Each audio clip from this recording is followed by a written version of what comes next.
Today we're going to be chatting about my most anticipated spring thriller, mystery, horror book releases. I like to do these videos every couple of months where I chat about books that are coming out that I'm really excited about, or sometimes I've already read them and I can tell you if they're worth looking at or not. In today's video, we're going to be talking about April, May, and June releases. We will, of course, be starting with April releases. I'm going to start with telling you about some of the books that I've already read because I can get through those a little bit quicker and give you a little insight on them. First up is The Sleepwalkers by Scarlett Thomas. This book comes out April 9th. Some of these might already be out by the time this video comes out. I'm not surprised to see this has a 3.4 average rating so far because I think this is going to be hit or miss for people. It's a little bit experimental. I really enjoyed it and I give it a 4-star, but I think it's not going to be for most people. It's compared to Patricia Highsmith meets White Lotus, and it definitely reminded me of White Lotus. And I haven't read from Patricia Highsmith, but I have read books that are also compared to Patricia Highsmith, like Who is Maud Dixon, which I really enjoyed, and so I think that comparison also probably makes sense. You're following a couple on their honeymoon in Greece in this story, and the resort that they're staying at has this mysterious history where a couple was there last year and a husband was sleepwalking. He walked into the ocean and his wife followed him in and they both drowned and died. The synopsis gives away a little bit more information than I think you need. All you really need to know is that Evelyn and Richard are here on their honeymoon. There's this mysterious past, and then people there are acting really weird.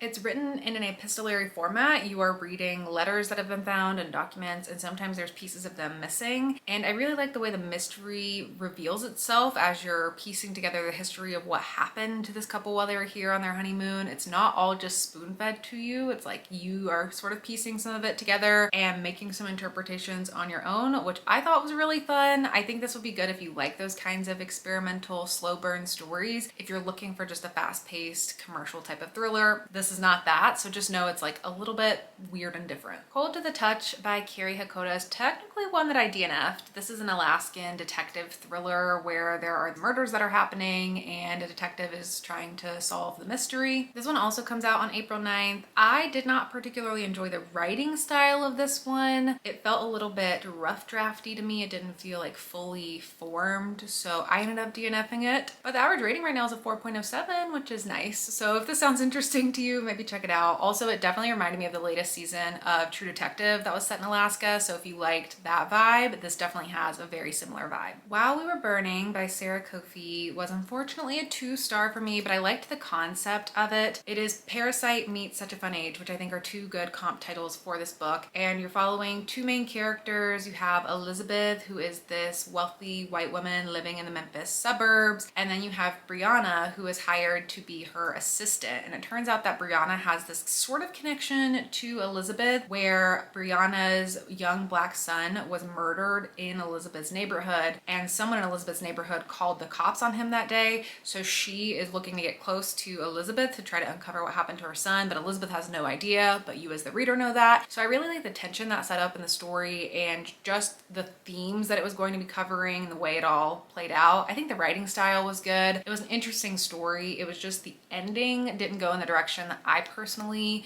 enjoyed the most, but if it sounds interesting to you, worth picking up. Comes out on April 16th. Also coming out on April 16th is You Know What You Did. This is a thriller about this first generation Vietnamese American artist. Her name is Annie, and when the book begins, her mother, a Vietnam War refugee, dies suddenly one night, and that starts to send Annie in this spiral. Her OCD, which she thought she had gotten over, starts coming back, and she starts having a lot of fixations, and specifically contamination OCD is what she deals with. And then another person ends up disappearing, this prominent art patron that she was working with, and Annie starts looking like a suspect in the investigation. And the synopsis also tells you that this other thing happens where she wakes up in a hotel room naked next to a lifeless body. And this was a really confusing synopsis. When I first read it, I was like, what is happening in this book? But just know, like, Annie's life just keeps getting worse and worse, and her OCD symptoms just keep getting worse and worse, and she's just absolutely spiraling. And she has this daughter that she wants to protect more than anything, even if it means losing herself. And it's about generational trauma and mental health. And by the second half, it starts making a little bit more sense what you're getting here. I gave it a 3-star. I thought it was okay.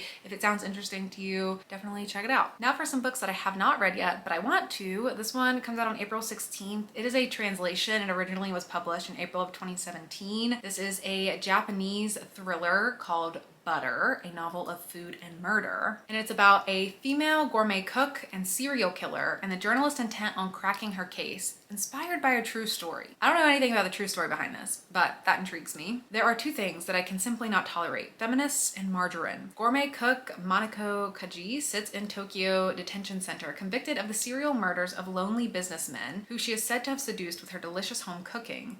The case has captured the nation's imagination, but Kaji refuses to speak with the press, entertaining no visitors. That is until journalist Rika Machida writes a letter asking for her recipe for beef stew, and Kaji can't resist writing back. The journalist hopes that talking with her can soften Kaji, but it seems that she might be the one changing. With each meal she eats, something is awakening in her body. Might she and Kaji have more in common than she once thought? This sounds so interesting to me. I don't always love books about food. I don't know what it is about food stuff. Like sometimes it just annoys me to read, but this in particular sounds so intriguing. This dynamic going on between these people, a serial killer. It does look a little bit longer than I like, but we'll see. It sounds interesting. One of my most anticipated books of the year is The Gathering by CJ Tudor. I love CJ Tudor. I'm always interested in her new releases, and this one I'm particularly interested in because it has something to do with Alaska, something to do with vampires, and she has fully intrigued me in this. This one comes out April 11th, and it says: a small Alaskan town, a missing boy, a brutal murder. A detective brought in from out of state to assist the former sheriff who investigated a similar murder 25 years ago. But are they hunting a twisted psychopath or something even more terrifying? I don't know if she's really gonna go the paranormal route and really do vampires, or if it's gonna be more metaphorical vampires, but either way, I am excited for it. Coming out on April 23rd, we have Darling Girls, the latest from Sally Hepworth, which was also a book of the month pick, and you bet I did select it, so I have it coming in the mail very soon. I just always enjoy Sally Hepworth's novels. They're a little bit more of like family dramas, family suspense than your typical commercial thrillers, but I really like her writing style and the themes that she covers, so I'm super excited for this one. This one follows some sisters, Jessica, Nora, and Alicia, and they've always been told how lucky they are. As young girls, they were rescued from family tragedies and raised by a loving foster mother, Mrs. Fairchild, on an idyllic farming estate and given an exclusive second chance at a happy family life. But their childhood wasn't the fairy tale everyone thinks it was. Miss Fairchild had rules, Miss Fairchild could be unpredictable, and Miss Fairchild was never ever to be crossed. In a moment of desperation, the three broke away from Miss Fairchild and thought they were free. Even though they never saw her again, she was always somewhere in the shadows of their minds. When a body is discovered under the home they grew up in, the foster sisters find themselves thrust into the spotlight as key witnesses. Or are they prime suspects? After what feels like forever, we finally have a new book from Melissa Cole called One of Us Knows, which comes out on April 16th. This is said to be a riveting thriller about the new caretaker of a historic estate who finds herself trapped on an island with a murderer and the ghost of her past. I am desperate for another good thriller set on an island. It's been a while since I've enjoyed one of those, so I'm hoping this one can be the one for me. Although it does make me a little bit nervous because it follows a character who experiences dissociative identity disorder, and I just hope that's treated with care, because sometimes it's not in thrillers. But we are following Kenitria Nash. She and her alters are given a second chance they can't refuse, a position as resident caretaker of a historic home. Having been dormant for years, Ken has no idea what led them to this isolated Hudson River island, but she's determined not to ruin their opportunity.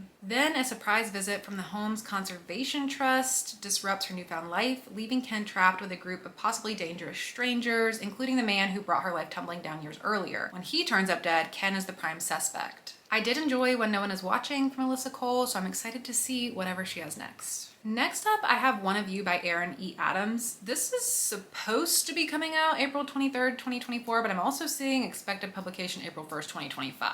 Maybe that's because it's different editions. I don't know. This might be coming out in April. Keep an eye out for it. Erin E. Adams is the author of Jackal, which I did enjoy, and this is her next book. It's a horror book about a mysterious outsider tormenting two Haitian American sisters, forcing them to confront dark secrets from their family's past in this powerful psychological suspense novel. Everything about the Beauclair family seems normal, almost perfect even. They immigrated to New York City from Haiti years ago, looking for their own piece of America's promised riches. But beneath their polished exterior, something is just slightly off. There's malice waiting, wanting to reveal itself. When their mother unexpectedly dies, Judith and Bee are overwhelmed by a mob of relatives, friends, and church ladies. They meet Labide, who claims to be a close friend of their mother's. They're suspicious of her. She seems to know a lot about them, but they don't really know her. And then after a series of unsettling events, a disfigured doll appearing in their attic, childhood photos of B vanishing, and a mysterious illness suddenly afflicting their father, Judith and B are forced to dive into a hidden world of mythos and question Libidi's role in it all. What they learn could threaten the bedrock of the entire Beauclerc family and reveal a rot that goes deeper than the roots they first made in this place. Hopefully we get this one this year and don't have to wait a whole another year. I'm not sure if I'm gonna pick this one up or not, but my eye is on it, and that is Ghost Station by S.A. Barnes, which comes out April 9th. I haven't read from S.A. Barnes yet. They typically do sci-fi horror, and I'm not always drawn to sci-fi horror, so I'll keep my eye out on it, and I might pick it up if it gets good reviews. This is a space horror novel. You're following psychologist Dr. Ophelia Bray, who has dedicated her life to the study and preservation of ERS, a space-based condition most famous for a case that resulted in the brutal murders of 29 people. When she's assigned to a small exploration crew, she's eager to make a difference, but as they begin to establish residency on an abandoned planet, it becomes clear that crew is hiding something. While Ophelia focuses on her new role, her crewmates are far more interested in investigating the eerie ancient planet and unraveling the mystery behind the previous colonizers' hasty departure than opening up to her. That is, until their pilot is discovered gruesomely murdered. Is this Ophelia's worst nightmare starting, a wave of violence and mental deterioration from ERS, or is it something more sinister? And then on April 2nd, we have This Skin Was Once Mine and Other Disturbances from Eric LaRocca. This is a new collection of 4 intense, claustrophobic, and terrifying horror tales. It looks like This Skin Was Once Mine is about Gillian Finch, whose father dies under mysterious circumstances, and then she finds herself grieving the man she idolized while struggling to feel comfortable in the childhood home she was sent away from nearly 20 years ago by her venomous mother. Then Gillian discovers a dark secret in her family's past, a secret that will threaten to undo everything she has ever known to be true about her beloved father, and more importantly, herself. It's only natural to hurt the things we love the most. It looks like we get descriptions for the other stories here as well, but I'm just gonna let that be a mystery to me because I kind of like going into anthologies and not knowing too much. I know I've really enjoyed books from Eric LaRocca in the past, so I am excited to check this one out. Moving on to books coming out in May, we have My Darling Dreadful Thing, which is coming out May 14th. This is a gothic queer fantasy horror mystery. We've got a lot of labels going on, and it has a fantastic cover. We are following Ruth Beckman, who has a spirit companion only she can see. Ruth, strange, corpse-like, and dead for centuries, is the only good thing in Ruth's life. That's gonna be hard to distinguish Ruth and Ruth's. I'll do my best.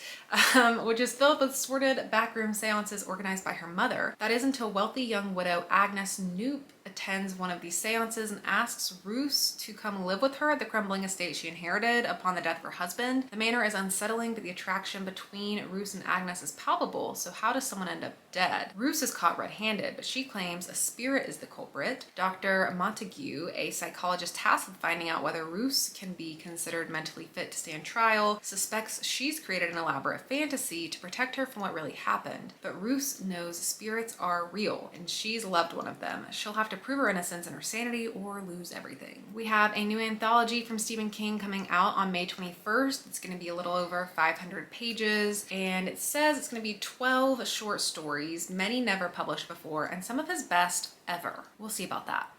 You like it darker? Fine, so do I, writes Stephen King in the afterword to this magnificent new collection of 12 stories that delve into the darker part of life, both metaphorical and literal. We have a couple descriptions of what some of the stories will hold. There's one exploring the long hidden secret of how the eponymous gentlemen got their skills. A brief and unprecedented psychic flash upends dozens of lives, Danny's most catastrophically. We've got a sequel to Cujo, where a grieving widower travels to Florida for respite and instead receives an unexpected inheritance with major strings attached. There's one about a Vietnam vet answering a job ad, learning there are some corners of the universe best left unexplored. Generally, it sounds like the theme is dark, and I like dark stories. So I might give it a try. I might kind of wait to see some reviews. I don't always pick up the new Stephen Kings. Most often I don't pick up the new Stephen Kings. So we'll see what people say about it, and I'll see if I feel like picking it up. Next up is Swiped by L.M. Chilton. This is coming out May 21st. I believe it was already published in the UK back in 2023, so this is the US release. This is a mystery thriller that has a romance-ish element to it, I believe. It says the mystifying world of online dating gets a terrifying, clever, and darkly hilarious twist in this unputdownable thriller. We are following Gwen Turner, who has made a bloody mess of her life.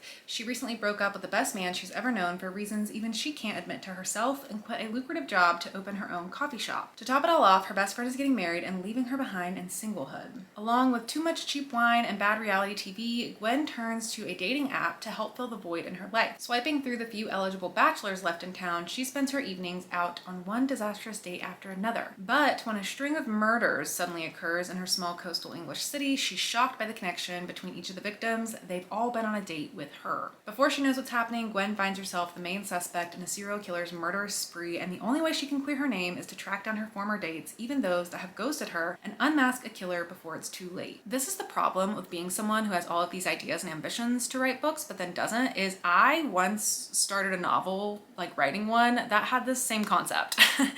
And I never finished it and it never went anywhere. So I'm really interested to see what this author does with it and the direction that they take it. It'll be like kind of seeing an idea I had fully formed and fleshed out that I did not have the energy to do myself. So we'll see. Should be a fun time. Another one of my top tier, absolutely most anticipated books of the year is The Last Murder at the End of the World by Stuart Turton. I am a deep lover of Stuart Turton's works. They are amazing, and he only has 2 other books out. Part of me wishes he would write faster so I could have more of his books to enjoy, but another part of me really appreciates that he takes his time because I've really loved both of his books so far, and so I'm really looking forward to this one. This one is said to be an inventive, high-concept murder mystery, an ingenious puzzle, an extraordinary backdrop, and an audacious solution. Solve the murder to save what's left of the world. Outside the island, there is nothing. The world was destroyed by a fog that swept the planet, killing anyone it touched.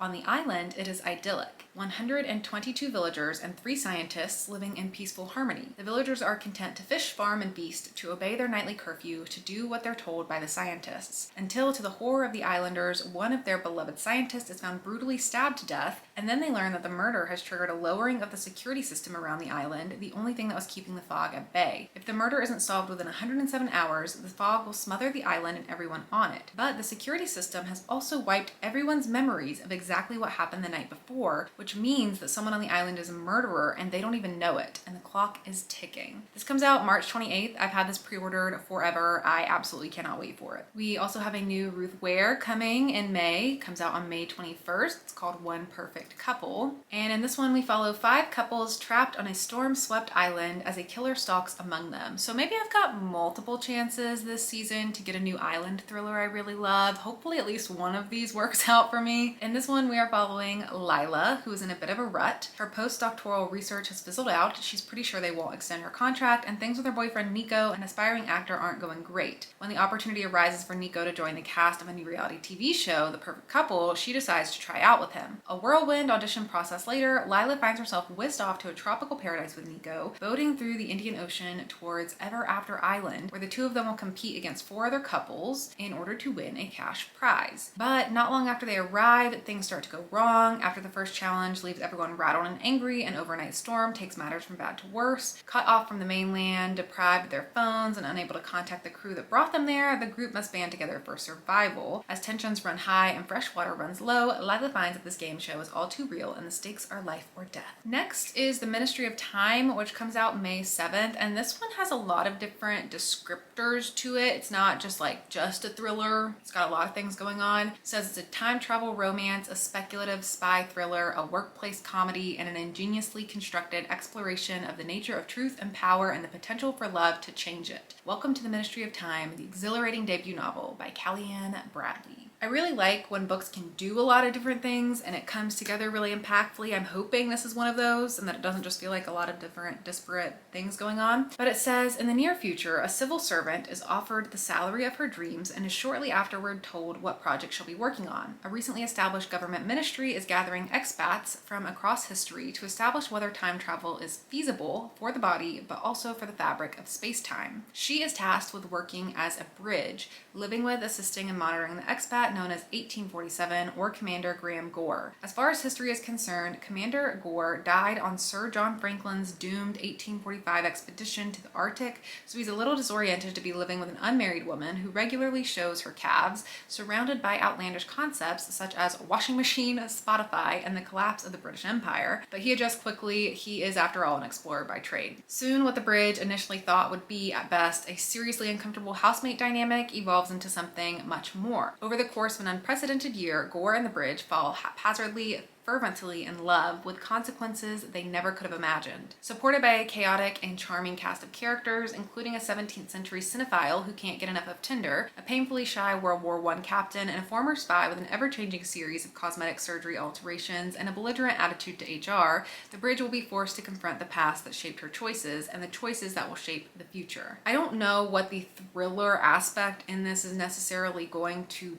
be. It calls itself a speculative spy thriller. I'm not going in expecting this to be much of a thriller. I'm going in more just because it sounds really fun and quirky and like something I could really enjoy. So maybe just peruse this, see if it sounds like something you're interested in. I think I have an arc of this one, so I'm hoping to get to it a little bit early, and maybe I can let you know like an early take on what the vibes of it really are. And lastly for May, coming out on May 7th, we have The Return of Ellie Black by Emiko Jean. This is a detective mystery thriller, and it's the debut thriller from this author. I've never read from this author before. I do recognize their books. They wrote Tokyo Ever After and Mika in Real Life. I've seen these. I think they're more like contemporary fiction, contemporary romance. So it'll be interesting to see what a thriller looks like from them, but I don't have any comparison points because I've never read from them before. In this story, we are following Detective Chelsea Calhoun. Her life is turned upside down when she gets the call Ellie Black, a girl who disappeared years earlier, has resurfaced in the woods of Washington State. But Ellie's reappearance leaves Chelsea with more questions than answers. It's been 20 years since Detective Calhoun's sister vanished when they were teenagers, and ever since she's been searching for signs for closure for other missing girls. But happy endings are rare in Chelsea's line of work. Then a glimmer when Ellie Black returns, but something is not right with Ellie. She won't say where she's been or who she's protecting, and it's up to Chelsea to find the answers. She needs to get to the bottom of what happened to Ellie for herself and for the memory of her sister, but mostly for the next girl who could be taken and who, unlike Ellie, might never return. Sounds pretty good, so I'm interested in checking it out. Now moving on to June, starting with The Housemaid is Watching by Freida McFadden, the third book in the Housemaid series. It comes out June 11th. I don't know if I'm gonna read it. Don't look at me. Stop looking at me. I know I said I'm done with her, kind of. I don't know. I don't know if I'm gonna read this one. I have enjoyed The Housemaid and the sequel, but those are the only books I've really enjoyed from her. So I don't know if I will be picking this one up. The synopsis of these books never spoils any of the earlier books in the series, but I'm still just not gonna read it. It's gonna be something about a maid and something about a couple and something about a mysterious man and some kind of thrills and plot twists. I don't know. You can pause and read it if you want, but I'm not gonna read the synopsis. I'm just gonna decide at some point if I'm gonna read it or not. Let's be real, I probably will. We have our next book coming out from Lucy Foley on June 18th. It's called The Midnight Feast, and I do have an early copy of this, so I'm hoping to get to it early. This one is a locked room murder mystery. It says, welcome to the opening weekend of the Manor, a luxury resort built on top of old secrets in an ancient wood. We are following the founder, the husband, the mystery guest, the kitchen help. All have an agenda, all have a past, but not everyone will survive. Dun dun dun. On June 11th, Nicola Yoon is coming out with a book called One of Our Kind. This is said to be the Stepford Wives meets Get Out, and this is Nicola Yoon's first adult novel. I've never read from this author, but I have heard of them. And in this story, we are following Jasmine and King Williams, who move their family to the planned Black utopia of Liberty, California. They hope to find a community of like-minded people, a place where their growing family can thrive. King settles in at once, embracing the Liberty ethos, including the Lux Wellness Center at the top of the hill, which proves to be the heart of the community. But Jasmine struggles to find her place. She expected to find liberals and social justice activists striving for racial equality, but Liberty residents seem more focused on booking spa treatments and ignoring the world's troubles. Jasmine's only friends in the community are equally perplexed and frustrated by Liberty's outlook, a frustration that turns to dread when their loved ones start embracing the Liberty way of life. As Jasmine learns more about Liberty and its founders, she discovers a terrible secret that threatens to destroy her world in ways she never could have imagined. On June 25th, we have a new horror book called The Eyes Are the Best Part coming out from Monica Kim. This is another one I have an early copy of, so hopefully I can get to it early and give you my own thoughts a little early. This is a feminist psychological horror story about the making of a female serial killer from a Korean American perspective. This is about a woman named Ji-won who is obsessed with eyeballs. It says it is inventive and subversive about a young woman unraveling. It is a story of a family falling apart and trying to find their way back to each other. But mostly, I think it's a story about eyeballs. I have not read from Wanda M. Morris before, but I do have one of her books on my shelves, so I do have this new book from her coming out on my radar as well. It comes out June 18th. It's called What You Leave Behind. This is a powerful, haunting thriller following a lawyer who, after the mysterious disappearance of a local landowner and the death of his sister just months before, uncovers a conspiracy that dates back to Reconstruction and persists in half the United States today. You follow a woman named Dina who returns to her childhood home in Brunswick, Georgia. One day, she finds herself on the oceanfront property of a loner widower who is fighting to keep land that has been in his family since the end of the Civil War. He threatens her, tells her never to return, and then shortly after, he disappears. His property is put up for sale, and then Dina is curious about what happened, so she starts digging into the disappearance and finds a family legacy at risk. What starts out as curious snooping turns into a deadly game of illegal land grabs and property redevelopment in poor and rural communities with dark and powerful forces at work. Without realizing it, Dina finds herself caught up in a nightmarish scheme that threatens her community and her family. She'll need help and finds it in a close but unlikely source because she knows she must do whatever it takes to stop the sinister forces at play before she becomes their next target. On June 4th, there is this book coming out called Youth Juice, which looks pretty interesting. It says it's American Psycho meets The Devil Wears Prada, and it is like a beauty horror type of story. You're following a woman named Sophia who works at a luxury skincare wellness company in New York. She becomes addicted to their lifestyle, especially Youth Juice, the fatty soothing moisturizer that the company's founder has asked her to test. But when cracks in the company's infrastructure start to worsen and Sophia learns the gruesome secret ingredient at the heart of Youth Juice, she has to decide how far she's willing to go to stay beautiful forever. On June 25th, we have a new Josh Malerman, Incidents Around the House. This is another one I have an early copy of that I'm super excited to get to. This is a chilling horror novel about a haunting told from the perspective of a young girl whose troubled family is targeted by an entity that she calls Other Mommy. Other Mommy is getting restless, stronger, bolder. Only the bonds of family can keep Bella safe, but other incidents show cracks in her parents' marriage. The safety Bella relies on is on the brink of unraveling, but Other Mommy needs an answer because Other Mommy is asking her, can I go inside your heart? I tend to really enjoy Josh Malerman stories, so I'm interested in this one. I'm a little bit nervous about it being from the perspective of a child, but we'll see. On June 25th, there's a new Shanora Williams book coming out called The Bitter Truth. I enjoyed the last book I read from Shanora Williams, except for the twist and the direction that it went, so I want to give her another chance. Hopefully I'll enjoy this one more. It says, an upstanding political candidate, a determined stalker, a shattering lost weekend. Now when his worst secret comes calling, how far will one man's elegant, all too devoted wife go to uncover the truth or bury it? Following a woman named Jo who has an adoring husband, Dominic, and she's giving him unwavering support for his North Carolina gubernatorial. I think that means he's running for governor. What a strange word that is. Anyway, he's in a political race in North Carolina and she wants to support him and she is trying to prove that she's more than a pampered trophy wife. But then she and Dominic start seeing the same strangely ominous woman turning up all along the campaign trail until their tour starts becoming a nightmare of botched events, crucial missed information, and increasingly dangerous accidents. Suddenly Jo can't get any answers from Dominic or understand why he's acting so paranoid and terrifying. What she can do is start digging into his past, one she's never really questioned beyond his perfect image and dazzling accomplishments. What results is an alarming series of events that leave her good friends turned into enemies, truths are revealed to be lies, and all clues lead back to one secret, shattering weekend that changes Jo's entire life. On June 18th, we have Middle of the Night by Riley Sager, which is going to be his first book from a male POV, which is very interesting. It says, the worst thing to ever happen on Hemlock Circle occurred in Ethan Marsh's backyard. One July night, 10-year-old Ethan and his best friend and neighbor Billy fell asleep in a tent set up in a manicured lawn in a quiet, quaint New Jersey cul-de-sac. In the morning, Ethan woke up alone. During the night, someone had sliced the tent open with a knife and taken Billy. He was never seen again. 30 years later, Ethan has reluctantly returned to his childhood home. Plagued by bad dreams and insomnia, he begins to notice strange strange things happening in the middle of the night. Someone seems to be roaming the cul-de-sac at odd hours, and signs of Billy's presence keep appearing in Ethan's backyard. Is someone playing a cruel prank, or has Billy, long thought to be dead, somehow returned to Hemlock Circle? The mysterious occurrences prompt Ethan to investigate what really happened that night, a quest that reunites him with former friends and neighbors and leads him into the woods that surround Hemlock Circle. Woods where Billy claimed monsters roamed, and where a mysterious institute does clandestine research on a crumbling estate.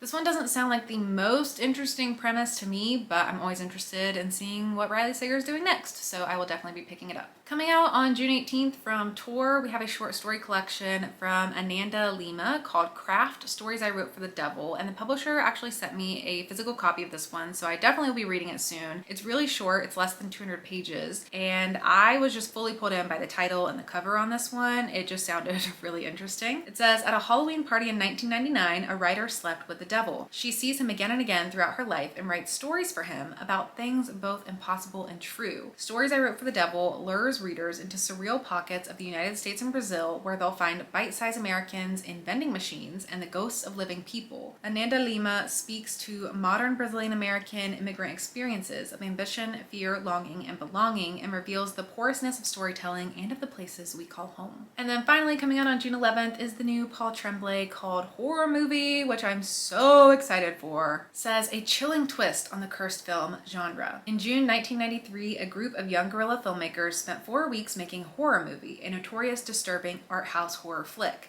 The weird part? Only 3 of the film's scenes were ever released to the public, but Horror Movie has nevertheless grown a rabid fan base. 3 decades later, Hollywood is pushing for a big-budget reboot. The man who played the Thin Kid is the only surviving cast member. He remembers all too well the secrets buried within the original screenplay, the bizarre events of the filming, and the dangerous cross lines on set that resulted in tragedy. As memories flood back in, the boundaries between reality and film, past and present, start to blur, but he's going to help remake the film, even if it means navigating a world of cynical producers, egomaniacal directors, and surreal fan conventions. Demons of the past be damned. But at what cost? It's an obsessive, psychologically chilling, and suspenseful twist on the cursed film that breathlessly builds to an unforgettable, mind-bending conclusion. I love Paul Tremblay, so I'm super excited for his next book. And that is it for all the mystery, thriller, horror, suspense novels I have on my radar that are coming out in April, May, and June. Let me know down in the comments below if there's anything I didn't mention that you think should be on my radar, and let me know if there are any that you're super excited to pick up. But that is it for me. Thank you so much for watching, and I'll see you all in my next video. Bye!